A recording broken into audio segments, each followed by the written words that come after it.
Hey you, it's me, Bolt Action Bricks or whatever I'm calling myself now. Here with a review of my M10 Wolverine tank destroyer. Yeah, so let's get right into it. So, I'm just gonna remove the leaves first of all because I didn't do that before the review, which I probably should have. If anybody's wondering where I got all these, Bricklink. That's where I get most of my stuff from.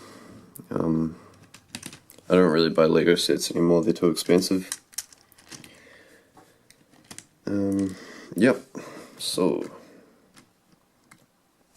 in the turret we have two complete figures, which I think is quite an achievement for something of this size especially. It's made to, I mean, I would say minifigure scale, but that's a pretty controversial thing right now, so I'm just going to say it's about 1 to 42, I think, is like the height of a minifigure is about 1 to 42 scale. For most of you, you may not even know what that means, but anyway, you can fit like figures down inside the turret because it's it's actually open on the inside. There's no like turret base. It's like a ring and then it's attached. I'll show you later. Anyway, so from the front,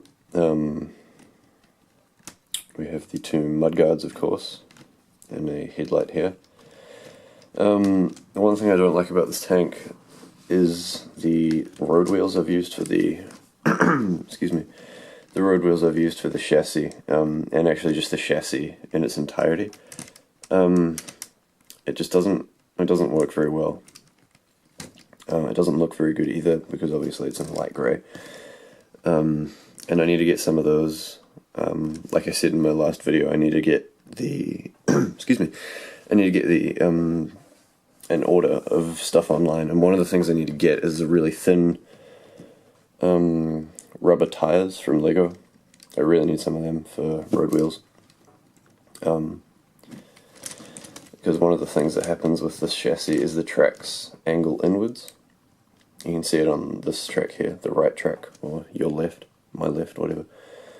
It angles inwards. Excuse me.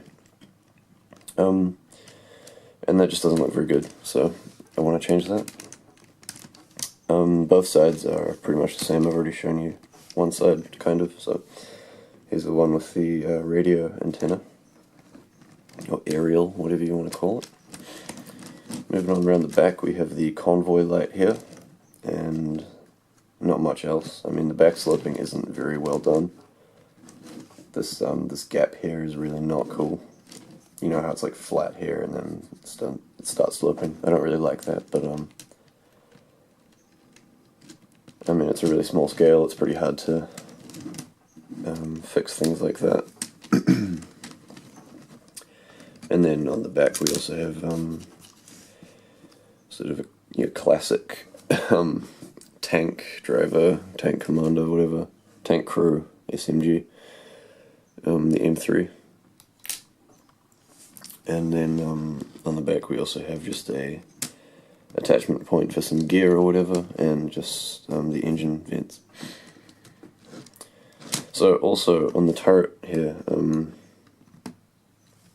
you may have noticed that there is a 30 cal instead of a 50 cal. That's only because the 50 cal looks just as big as the main gun here, which just looks really weird, so I took it off and replaced it with a 30, because, you know, I can live with that.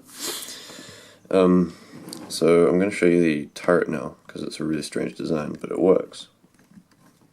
So, as you can see, it rotates. There's no gun elevation or depression, unfortunately, but the turret does rotate. Obviously the antenna is blocking it right now. There is a gap when you get to here. There's a gap, which is kind of annoying, but that has to be there because the turret, like I said, is open. So you can kind of see how it works there. The turret's actually pivoted on the gun breech, so what I'm going to do is I'm going to pull it off now. I won't be able to put it back on because it's really fiddly and requires all my attention. But so yeah, there we go. Basically, the gun breech has a jumper plate underneath it, and that is mounted with a combination of hands and these clips to the sides of the turret, as you can see. And then there's just a pin in the hull of the tank, and this space down here allows for a minifigure to be placed inside. As you can see, there's quite a lot of room in there. So you can sort of recreate with some sort of form of realism. Oh hey, I managed to reattach the turret. You can sort of recreate the sort of position that at least one or two of the crewmen would have been in. You saw earlier that I had two crewmen in there. I had the loader and the commander. That's about all you can fit in there, but you can still do it, which I think is pretty cool. So yeah, that's about all there is to cover in this tank. So once again, I'd like to thank you all for watching, and yeah, I'll see you in the next review / mock video I make.